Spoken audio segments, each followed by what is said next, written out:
Devoir raconte La Roche aux Fées par Aurore Blanc et Aya Goguishvili.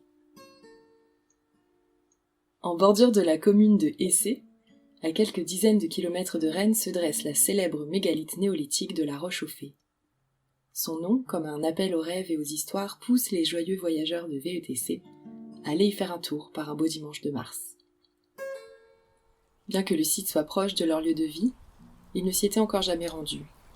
Ils sont seuls sur le petit parking, et seuls encore à leur arrivée face au monumental dolmen composé de nombreux blocs de schiste. Un chêne ancestral dont les racines semblent presque s'être muées en roche, tend ses branches nues vers l'entrée, comme une invitation à franchir une frontière invisible. Depuis que ce nom m'est parvenu aux oreilles pour la première fois, La Roche aux Fées m'appelle. Inexplicablement, je me suis toujours dit qu'un jour, je m'y rendrais. La Bretagne compte son pesant de mégalithes et autres pierres levées, et ce tumulus en particulier fait partie des quelques-uns qui m'ont toujours attiré. En ce rafraîchissant jour de mars, j'avais hâte de découvrir ce lieu. Plusieurs milliers d'années auparavant, les hommes d'antan ayant construit un monument à l'orientation précise, que le soleil frappe de ses rayons un seul jour dans l'année. C'était pour une raison d'une importance capitale. Bien qu'elle reste imprécise aux yeux des chercheurs, je voudrais voir ce que mes sens, à moi, vont me raconter. Tant de questions émergent dès lors qu'on aperçoit, même de loin, l'alignement continu de ces rocs silencieux. Pourquoi ? Comment ? Les panneaux explicatifs autour du lieu ne fournissent que peu de réponses. Ici, la science et l'histoire affrontent les légendes et les croyances populaires. Affrontent ou complètent. Car, comme le fait remarquer l'un des panneaux à l'entrée du site, pourquoi savoir nous empêcherait-il de rêver ? Les pierres sont face à moi. Je suis impressionné par leur majesté. Instinctivement, je ne rentre pas tout de suite à l'intérieur, non. Il y a un rite à respecter. J'en fais d'abord le tour et laisse mes mains caresser la roche. Il en émane un souffle qui glisse sous mes doigts. Des yeux m'observent de l'intérieur. Ce lieu est habité. Je fais complètement le tour du tumulus jusqu'à l'entrée, ou du moins ce que je perçois être une entrée. Il émane de cet endroit quelque chose d'étonnant. Le bonheur qu'éprouvent d'abord les trois compagnons est aussi jubilatoire que pourrait l'être celui d'un enfant, découvrant par hasard une magnifique cabane oubliée dans les bois.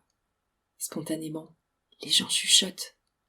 Quand ils entrent sous la galerie, ils ne parlent pas, percevant d'eux-mêmes la solennité du lieu qui impose un respect intemporel. Je m'arrête au seuil. Face à moi se tient une entité dont je ne vois pas le visage, mais qui a forme humaine.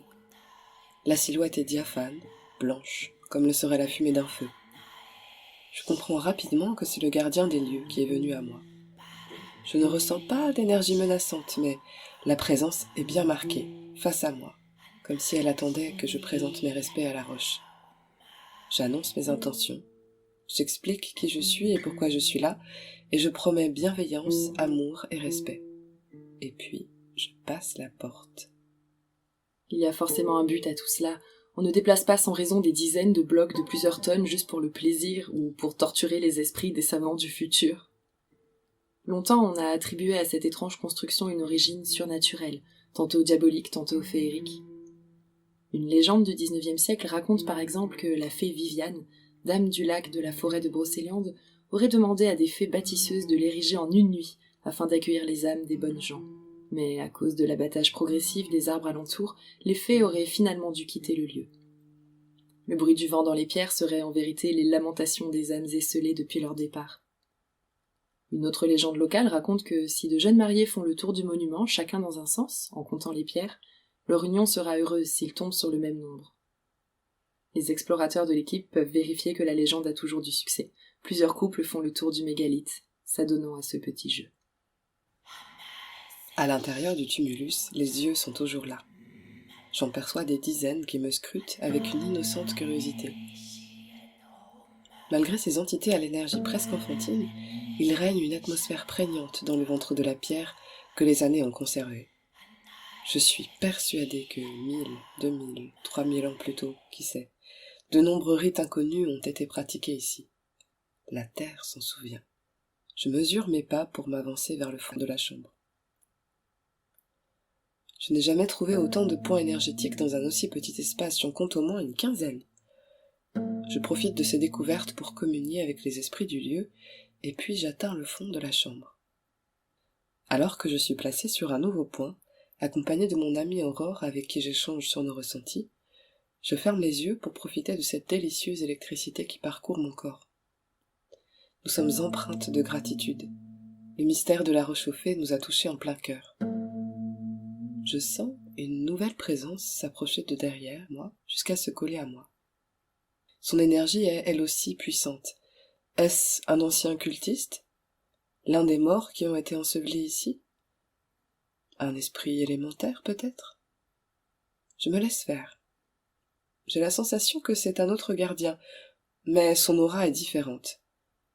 Il passe un bras autour de moi jusqu'à mon plexus solaire, et soudainement j'ai la sensation qu'on me retire quelque chose, comme si on m'avait délesté d'un poids énorme.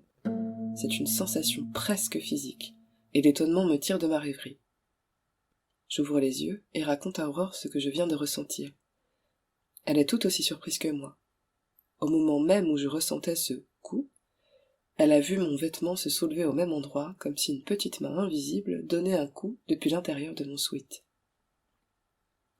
Ce qui étonne aussi les trois amis, c'est l'emplacement du site, à plusieurs kilomètres du gisement de schiste rouge dont sont issus les blocs qui le composent. C'est donc bien que ce lieu a été choisi dans un but précis. En effet, au solstice d'hiver, le 21 décembre, les premiers rayons du soleil viennent éclairer avec exactitude le fond de l'allée couverte. 5000 ans ont passé, et le mystère demeure.